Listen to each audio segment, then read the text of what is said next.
Hi, this podcast is brought to you by Alpha Niketan, the Investor Education Academy of Alpha Niti. Business or leisure travel, which will be the bigger casualty? They say hope floats. The travel industry is perhaps in a phase where they need more than hope. Since the pandemic hit in 2020, the travel and tourism industry has seen businesses wipe out their fortunes. From business travel and leisure, airlines to hotels, all these associated with the hospitality industry are reeling. According to Global Business Travel Association, global travel expenditure fell 54% in 2020 to $661 billion. They predict it would grow 14% in 2021, away from the near $1 trillion value mark that it was normal before the pandemic. Another agency, World Travel Organization or UNWTO, highlights 1 billion fewer international arrivals in the 9 months to September 2021 than the year ago period. The losses to the travel and tourism industry were to the tune of $1.3 trillion, with 100 to 120 million jobs directly or indirectly affected. The surging Omicron infections have put a spanner in the slow recovery. Globally, there are roughly 296 million confirmed cases of COVID 19, including 5.5 million deaths, according to the World Health Organization. The rapid spread of the virus is nasty, according to the global body. The third wave has already arrived in major cities in India. In line with the protocols, local governments have already triggered restrictions of movement. It is widely expected that the authorities would manage the situation better than the previous incidents of waves. There's a level of experience in the management of the pandemic now.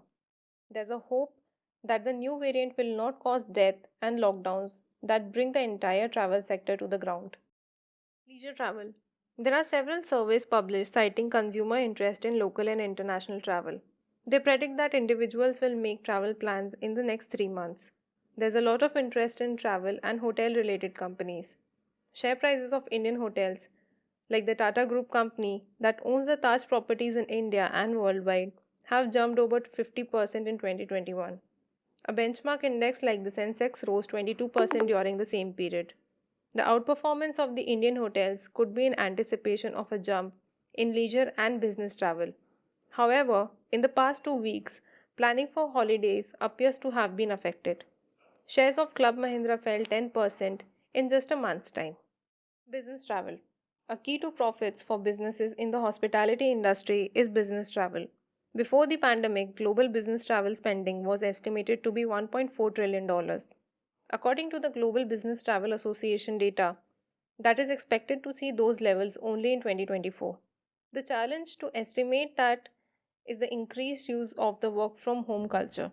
It is likely to become a permanent feature as people can save on daily commute or long distance business travel. That is terrible news for the sector though. There are fewer high value air tickets sold, hotel rooms booked, or expenses incurred over the businesses. While companies make substantial savings, those factors would make it hard for the companies in the sector. The recent trends in the stock market suggest a stall in the sector's recovery. Leisure and business travel could be affected by the sharp surge in COVID 19 patients in the first half of 2022. The second half of 2022 could lead to a rise in leisure travel. Business travel may wait. Thank you.